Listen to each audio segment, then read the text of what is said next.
the aesthetics and stuff. All right, Stefan Hartman here, Iron Drip Primary Care, back with my friend Monica and his practitioner. And today we're going to talk about something that hopefully won't get us banned from YouTube, and it's going to be about hormone optimization. That's the other huge thing that we both do. And Monica, you've been enjoying this as part of your practice, and I have too, a lot. Sure have. I really love working with hormones.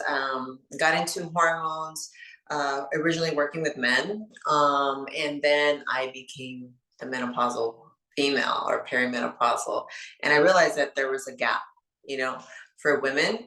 And realized that a lot of times when you go to the doctor's office or primary care, which this is not taught in school, that, oh, here's what do they teach you? Here's a antidepressant, take some herbals, and you just got to tough it out, at least in the women's side, right?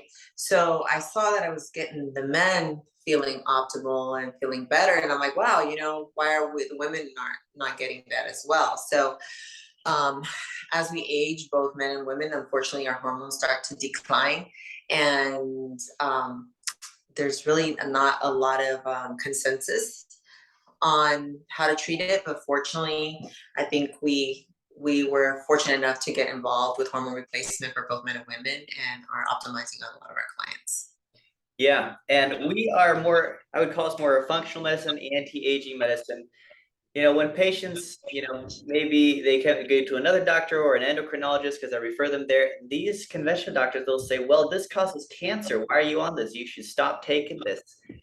And this is really unfounded. It's founded based on old studies like the Premarin studies where, you gave women an equine hormone, a horse hormone, and was found to cause some heart issues, maybe some cancer issues. But this doesn't really apply to what you and I are doing. Right, that's right. I think that old study was debunked multiple times. I'm not sure the media has grabbed hold of it to really understand it. The age of the women in that study were older. They were predisposed, already had some cardiac issues, already had some comorbidities when they were doing this study, and then using a synthetic form of hormone replacement just trigger the body into an inflammatory response. I think that's what they didn't see. Fortunately, now we have more bioidenticals, plant-based type of hormones in different formats, and orals, injectables, creams, that are improving individuals' lifestyle. Stefan, I don't know if you want to talk about, but some of the symptoms that people are seeing when their hormones start to decline, all that metabolic syndrome, the mental health behind hormone replacement, I think is one that has not gotten enough attention. Yeah. I don't know if you want to elaborate, or I can tell you about a couple of studies I have. Definitely, that the diabetes, that metabolic syndrome. So especially if the patient is overweight, and especially if we're talking about men here, they get stuck in this male obesity secondary hypogonadism, but they get stuck in a cycle of high fat mass that increases estrogen. And the high estrogen suppresses testosterone. It's a vicious cycle that men can't get out of unless you break that cycle at some point with some intervention. So men with low testosterone, they're going to struggle with mental health issues. And then obviously they're not going to, see the muscle mass. They're not going to recover as well. They're not going to feel good about themselves. If you go to a conventional doctor, they think testosterone, oh, you just want to give guys erections. That's all you want to do. Like testosterone is so integral towards every organ system in your body. Sure. And that's a huge misunderstanding about testosterone in men. Yeah, I know we were tossing a couple cases, and you were telling me that you had some gentlemen with some total testosterone like in the hundreds, and then I showed you a few cases of mine of men in the 20s, and that is unheard, to the point where I retested this to make sure, because I was like, this is impossible. I don't even know how this man is walking around. And that's not the first case. I've had 20s and 40s, everything under 100, and they're not even worried about the sexual. They almost go into panic attacks. I've had a gentleman tell me he thought he was having a heart attack. He just had chest pain and anxiety. And, when I ran his testosterone, I said, please let me just treat you for your testosterone. Trust me on this, give you 2 weeks. I promise you will get you better. Sure enough, he popped out of it. He's like, I feel so much better. I had another gentleman, he was, he's retired now, but he was a police officer and he was in firearm training.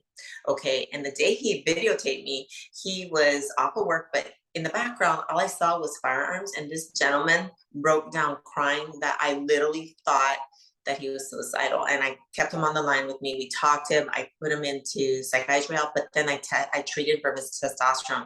He called me back 2 weeks later and said, you saved my life, because I was so down in a dark place that I was contemplating something, not necessarily self-harm, but he was just in a very, very, very bad place. You mentioned police officer. I see this in the veterans, fire, police officers. So these high stress shift work that circadian cycle is all out of whack. Destroys their hormones. And we know that these individuals have a higher suicide rate. Yes, they do. And is anyone beside us looking at it from a hormone perspective? I don't know. I think a lot of it is blamed on PTSD, and although that has a big factor to play, but when you don't have the necessities of hormones that your brain needs to be able to cope with situations like this, cope with lack of sleep, cope with high stress, cope with, that hypervigilance that you get from being in stressful situations. And it's not just hormones, right? We need to talk about diet, exercise, just overall well-being, self-care, right? This is all part of that. And but the improvement overall, and then we got to support them nutritionally, right? It's not just, okay, here's an injection and be gone. No, we got to make sure their nutrients are up to par, their vitamin D's up to par, all their B's, so that they can handle the stresses as well.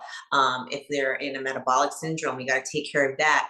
And I don't know about you, but I've treated a few people morbidly obese, hormones out of whack, metabolic, almost in DKA, telling me, I hate doctors. And I go, just work with me. We'll work together. I've put a couple pictures up on my Instagram where this guy dropped like over 100 pounds, got him off everything, supporting his endocrine system, supporting his hormones, supporting his testosterone.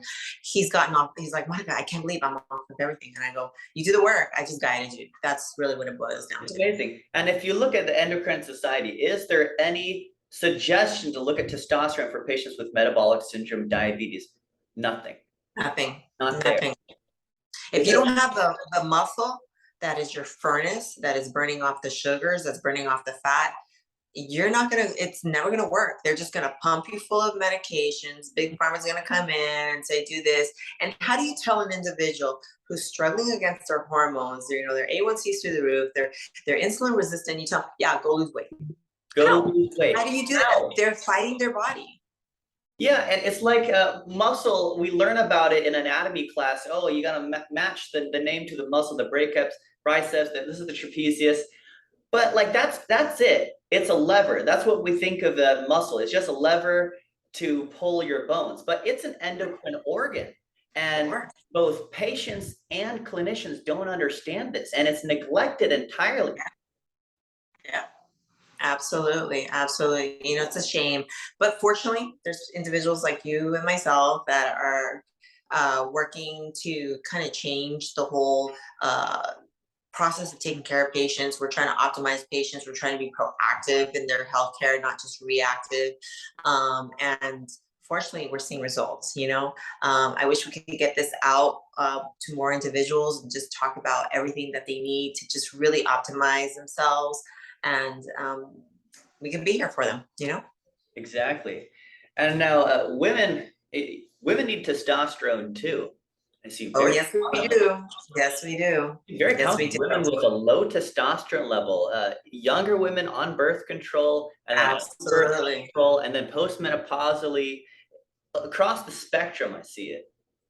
So let's talk a little bit about women and how testosterone, I could tell you from personal experience, right? So as we age, and usually around in our 30s, that's when we start to see a decline. I think it's myth that they keep telling women, oh, you know, you don't hit menopause till you're 50, and usually within your 40s you start seeing decline, but we don't need to treat you. That's a falsehood. We start to lose our hormones actually in our 30s. Okay. The first one to go is usually our testosterone, and it has a slower decline. And I think women in their 30s, that's when life hits and you're like, okay, I got kids now, I got mortgage, and I'm just running rapidly and trying to take care of everybody, that they tend to forget themselves and they just think it's life. I feel sluggish, I feel tired because of life. So what do? They go to the doctor. Okay, I've gained weight. I need to lose weight. Oh, here's an appetite suppressant, right? Oh, now I got a high from the appetite suppressant and things are good. When in fact, they're not looking at their hormones. They're not realizing that there's a reason why you're feeling like that. It's not just life happening. You're running around with kids. Maybe you're not getting enough sleep. Maybe you're not getting enough nutrition that you need. But let's look at the hormones. If you're having a decline, let's treat that. Now, birth control, oral birth control is probably the worst thing we've done to women because that shuts our ovaries down. And basically the pills with estrogen and progesterone are only replacing what our ovaries would have done, but they're forgetting the testosterone, right? It shuts it down, completely shut down. And yeah, we're just like, here, you're not having any babies, but you have no testosterone. And then the adrenal glands have to kick in and you get in a very small amount and you think you're okay, right? So what does low testosterone do to women? Well, we end up with fatigue. We get metabolic syndrome, mental fogginess, low libido for sure, and then that's when we start having issues in our intimate life. You get muscle loss, right? So then you start putting on weight, and it just becomes a vicious circle. The mental part for me is like I have Hashimoto's, so I have a thyroid issue, and as I aged, I always thought, okay, what's going on with me? How come maybe my thyroid's off? I don't have enough medication. They kept upping and upping, and now I'm having tachycardia and anxiety because my meds were too high when it was all my testosterone. The moment, I would say 2 weeks into testosterone treatment, mental clarity came back. My focus came back like that. I remember talking and I kept feeling like I was in Charlie Brown cartoon where I just heard the teacher wah, wah, wah. That's what I felt like. I'm like, why? I can't remember anything. What is going on with me? I'm like, am I going to be demented or something? Comes back down to testosterone. Oh, let's not talk about aches and pains. Muscle pain, joint pain, hip pain, okay? Was having a lot of pain. I was like popping Motrin because everything hurt. Start testosterone, all the aches and pains went away. So there's more to it than just, oh, she wants a libido. Oh, she just wants to. No, my skin got clearer. I had this gray tone. Like, I don't know what it was. It just looked pale and pasty. Color came back. Women who are anemic, testosterone helps support your bone marrow to produce red blood cells. The color comes back. Your skin, you start getting a little bit more oil to your skin. So that way now your skin is not so dry and crepey. We always blame that on estrogen. Not necessarily so, right? So now I have the energy. Now I'm starting to work out again and feeling just overall, better. And I'm not fighting my body. My body was unfortunately declining and I was fighting against it. Everybody wants to be thin, but our body was trying everything possible to hold on to what it had. So it was trying to hold on to the fat and everything to try to maintain a more stable, but I gave it what it wanted. And now I'm just feeling 100% better. And do you use creams or injections, or how do you? For me, I am not a cream person. I don't like to do things daily. I'm probably like your worst patient. So I do injectables for myself. I've treated patients with pellets.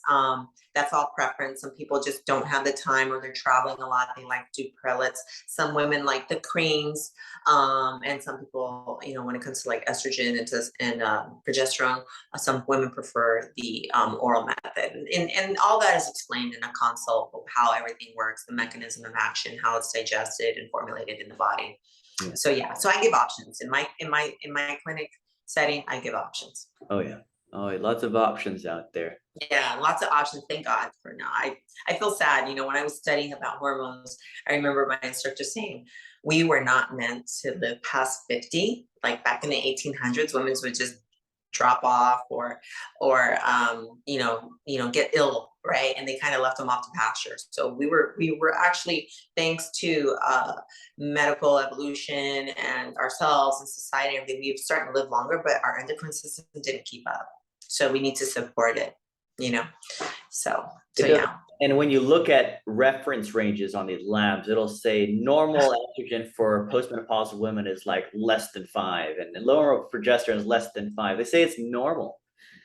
So we Yeah. have reference range. I try to tell my women that I want to get their levels back to what they were in about their 30s. That's when we kind of are done with the dumb stuff in their 20s. So about 30, I said, we'll try to get you back to where you're 30. I think it's a safe, good number, nice medium number where we like to be in all our hormones, and work with that. And then let's talk about couples, right? You can't treat the guys and not treat their spouses, right? Because it's gonna be unfair. And guy's gonna feel youthful, great, chase his wife around, and his wife's hitting him with the stick, stay away from me. Well, we need to match that. So I always tell my couples, come together, because it's not fair. One's gonna be running around and the other one's gonna be like playing off, I got a headache, I'm too tired.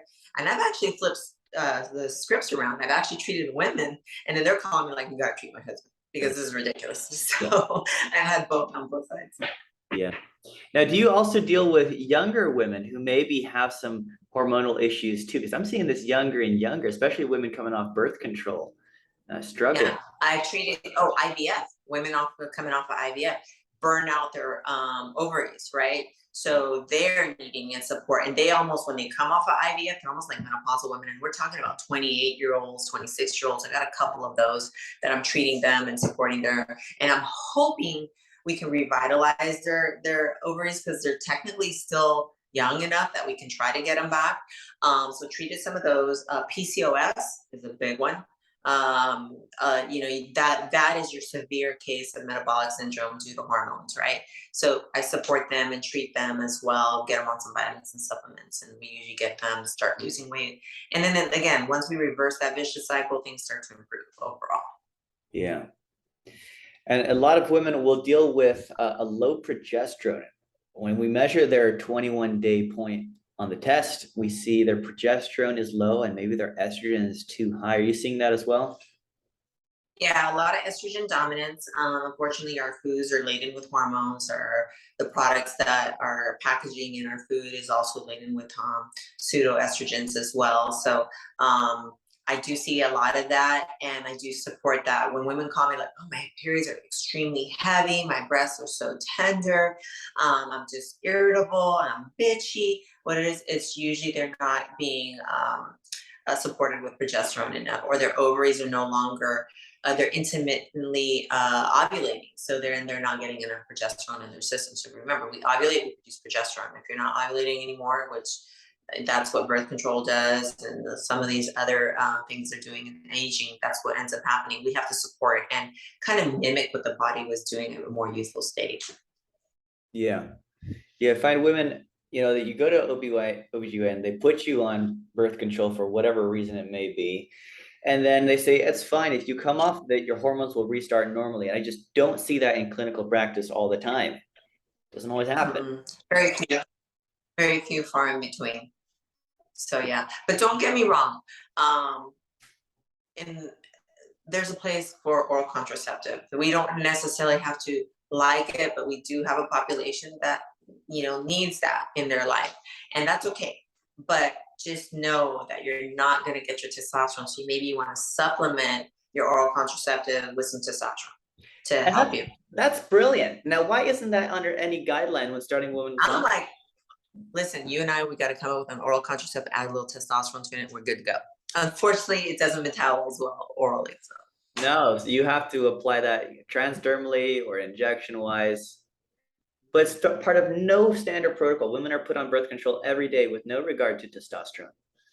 Yeah, because they always thought it was the male hormone. So it's an old world thinking then. Old world thinking, and let's face it, who's running those large associations? The old guys, right? Yeah, old guys. Well, Stefan, it's always a pleasure to talk to you. I love chit-chatting with you. And if you want to run some cases by and we could go over them in detail, let me know. I'm here for you. And anyone out there, if you're interested in South Florida, by all means, feel free to give me a call. 786-404-1599. And Stefan, like always, thank you so much. We're out there taking care of you guys. Awesome. Thanks. That was great. Very educational. Likewise. Take care of yourself. Bye. Bye.